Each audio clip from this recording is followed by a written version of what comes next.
Go. It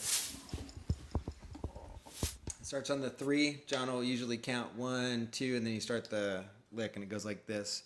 On the G string, I'm going to play it first, and then I'll break it down.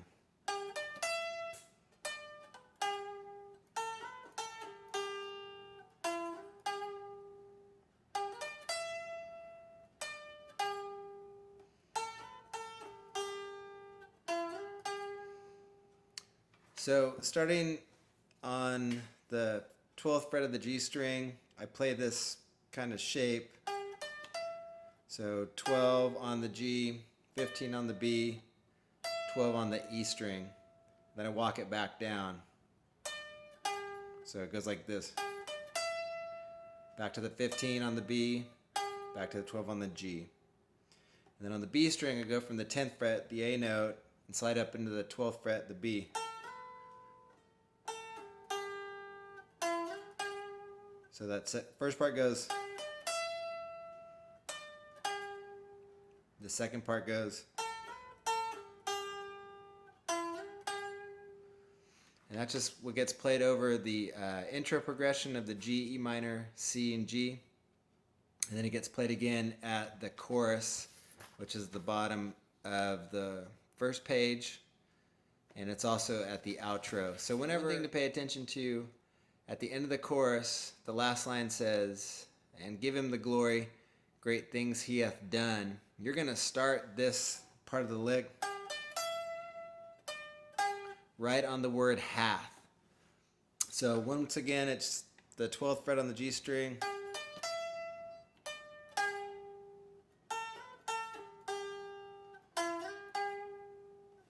And that's only over the G, the E minor, C2, and the G at the intro, at the end of the chorus, and at the end of the song itself when they're just vamping on those chords. Now for the verses, I just have a clean tone. I might have just a little bit of reverb on it, and so I'm playing this palm muted part, but I'm just following the chords themselves, and I'm using these inversions. So like playing around with the inverse, so G, that's what my G looks like. My D looks like that. My C would look like this. My A would look like this. And then I can also move my D up to there.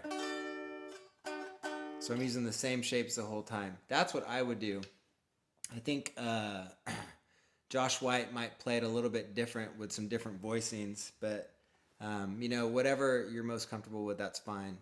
I think it does, just as long as it's not too much over the top, that's good with John and what he wants. So play it through one time, just what the verse would sound like before the chorus. I'll do that. So it goes, you know, from that first line, "To God be the glory, great things he hath done."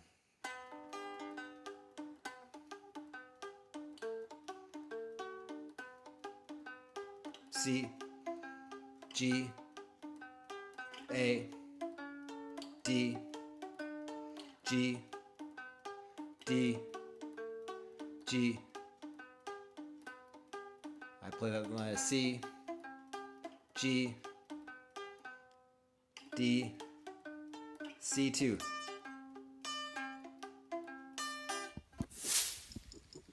You can kind of pick and choose what sounds good to your ear. What I do is really just open up instead of palm muting those chords. I just play the same thing, but now with a little bit more open sound, and I might add just a little bit of light overdrive just so it jumps out a little bit. But it's praise the Lord.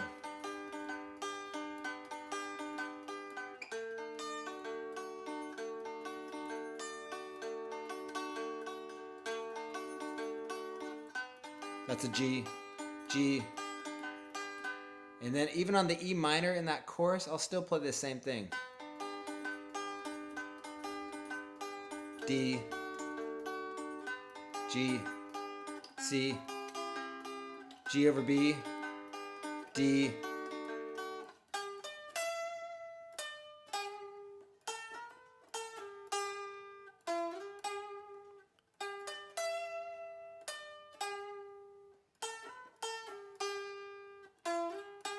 On that intro lick too, the only sound you really need is just a pretty good reverb or just a very subtle delay so it kind of carries itself a little bit longer so you get more sustain. And add just a little bit of overdrive, just again so that part jumps out. It doesn't have to be big, but that's what I play, so good luck to yourself.